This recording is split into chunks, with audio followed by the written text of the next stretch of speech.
צהריים טובים למשתתפי כנס קיימות וקהילות.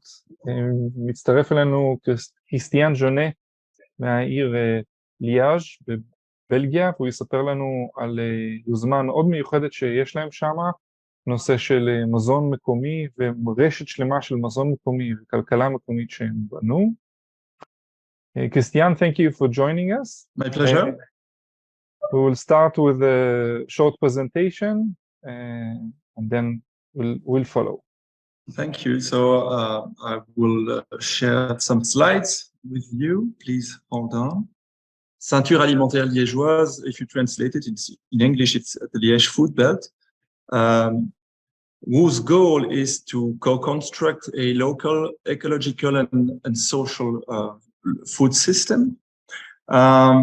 We are located in Liège, which is a city in the French-speaking part of Belgium, in region Wallonia. The population of the agglomeration is 600,000 people. Liège is located in a region with a very heavy steel production past. And now we need to reinvent this region, and we have a transition project around food. This is the Liège Food Belt. It's a dynamic that emerged in 2013 as a Liège in Transition spin-off. So we were inside the transition movement, transition network, and we decided to focus on the food, on thematic of food. So our mission is to promote the development of local sustainable food supply chains by raising awareness on this topic, by supporting its stakeholders and facilitating their development. So we have around 60 organizations which are members. We have 6 employees and 300 producers are working with us. The origin in 2013 was an event that mobilized the creativity of the community. We had 600 persons, and we gave them an exercise. We had them try to imagine that within one generation, at least the half of the food consumed locally is produced under the best ecological and social conditions. And we have some collective thinking about it. And with the open space technology, and we arrived with an action plan, a shared strategy, which say to achieve this goal, we need to work on citizen awareness and involvement. We need to develop a partnership with municipalities. We need to work on the creation of the missing link of the local food chains. We will work on training and business development support, on access to finance for the entrepreneurs, access to land for agriculture, and also on the logistics organization. So it's really, you have the big picture, lots of things to do to achieve this transition of the local food system. And this first step created a dynamic in our region. For instance, we had about 100 young people who started a new activity in vegetable production, but also we had 20 new enterprises that were created, cooperative enterprises, whose aim is not to make a maximum of profit, but rather to have an ecological or social goal. And as there is a strict limitation of capital return, you can have smallest margin for the shops and for the co-ops, and as a result, you have prices that are more affordable for the consumers, and also higher incomes for the producer. In these cooperatives, you also have total transparency on the origin of the food and all the ingredients, transparency on the purchasing prices, on the breakdown of the selling prices. So it's a kind of commerce and of enterprise that it's very ethical and very transparent. And that's really something that is strong here in Liège. Regarding the citizen awareness and involvement, we created a festival in 2017, and it's taking place every year since. And every year we can reach more over 10,000 people who take part to the events. In general, we have 150 events occurring in a period of 10 days. So it's really strong tool to mobilize the population around this goal of having a transformation of the food system. We also created with the city of Liège a house of the sustainable and inclusive food, which is a permanent place for sensibilization around this thematic of food transitions. For instance, the schools go to this place and can learn about sustainable food. We also have a big involvement of the local authorities. For instance, the Liège city is part of a European program which is called Urbac Biocanteen. It's a network of exchange with other cities across Europe to share experience and expertise in the provision of sustainable school meals. And in this context, the city of Liège has taken an engagement that by 2024, 100% of school and nursery meals will be organic, seasonal, and as local as possible. So it's really a big commitment from the city of Liège. So this commitment concerns 3,000 meals every day. So for the schools and for the nurseries, it's a first step. After that, they want to go on with the hospitals and so on. So we have a logistics hubs, a vegetable cannery, a jar and bottle washing unit, and a meat cutting workshop, and a processing workshop. So this is currently being constructed and built. We already have the logistic hub, and we are working on the other elements of this hub. You see here, for instance, the building on the right of this picture. I'm talking to you from this building right now. It was bought by the city of Liège to allow the installation of several of our cooperatives to develop our business. So it's really a strong partnership between local authorities and cooperative entrepreneurs. One of the new projects that we are developing now is the creation of a food policy council. It should be on its way and created before the end of this year. It's a partnership between the Liège Food Belt, the Liège University, and the 24 communes, localities that are on our area. So there is a big involvement of the mayors in this project.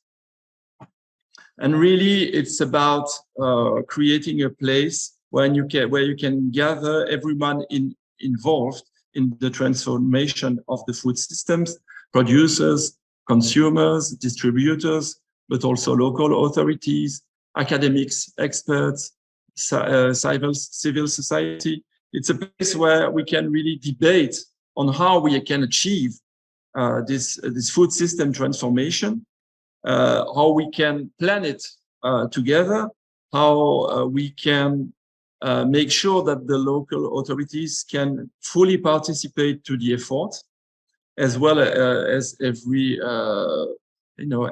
future members. So why do you create it? Why do you create such a food policy council? First, to scale up the movement and generalize innovative alliance for food transition. We try to connect the various stakeholders in the same place. So it's really a multi-stakeholders composition. It's a place for really exchange and mutual knowledge, because we always can see that there are not enough connections between the various actors. So we can have this place for that. It's a place where we can systematically disseminate successful projects and best practices and activate the levels specific to the municipalities, such as the canteens, as I told you earlier. And the movement that was created here in Liège is spreading quite fast. For instance, we were the first food belt in Wallonia. Now we are 5 food belts in Wallonia, and we represent these 5 food belts in the regional food council.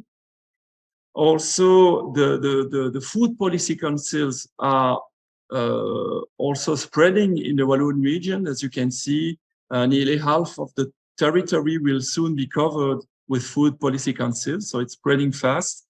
And finally, we have a lot of spin-offs of the Nourrir Liège festival, of Feeding Liège festivals. We had one in Brussels and in many other cities in Belgium, but it's also spreading in France, in Strasbourg, and in Quebec, so in Canada. Okay, so that's what I wanted to tell you right now about what's happening regarding food transition in Liège. It's amazing and very inspiring. I understood you also have some form of local currency or local economy that supports this movement. Absolutely, and it is called the Valeureux, and it was also created as a spin-off of the Liège in Transition movement. It was created moreover in the same moment as the Liège food belt, and it's really the currency of our network. So it's accepted in several hundreds of shops in the Liège province. And it exists in a paper version, but also in the electronic version. So it started parallel, but it supports each other to initiatives. Yes, absolutely. The same. It's got the same origin, transition movement, and we are building together. Okay, can you tell me about your connection with the municipalities? Because we might have people from municipalities in the audience. So what recommendations can you give either to entrepreneurs, how to approach the municipalities, or talk about the motivations of the municipalities to work with the entrepreneurs? When we created Liège in Transition in 2011, I must say that there was not very much interest expressed by the local municipalities. They thought these people are dreamers, they are not serious. And then two elements changed that perception. The first was that we were creating economic activity with all these cooperatives. We were creating jobs, and they say, "Oh, that's interesting." And also, we have to develop a new sector here. And the second point is that with the festival, the Feeding Liège festival, they could see that a large part of our population, of our citizens, were interested in the thematic of transition. So decided that after all, maybe it was interesting to start developing partnership with us. And we never went in a posture of frontal opposition. We always said we can be partners, let's be constructive. And slowly there was a relationship of mutual trust that could be built, and that is very strong now, and that allows us to go together in very ambitious projects, such as this food hub, this vegetable cannery, or the canteens. Yes, this is a great move. So, and what advice will you give either entrepreneurs or municipalities, or one advice to each if they want to start initiatives similar to yours?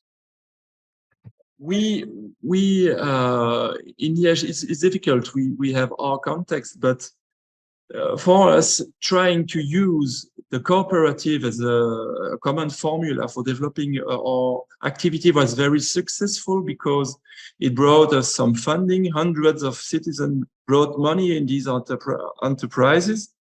And also they form a community. You have lots of investors and consumers in these cooperatives. So I think that's when you have such a project, it's a formula that's interesting to investigate.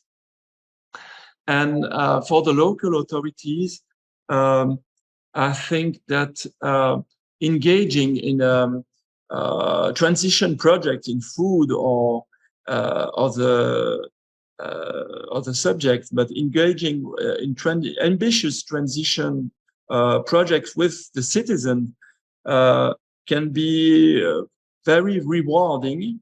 And for instance, here that our politicians can see that the press or the media talk about Liège very far from here, even on other continents, and it's very rewarding.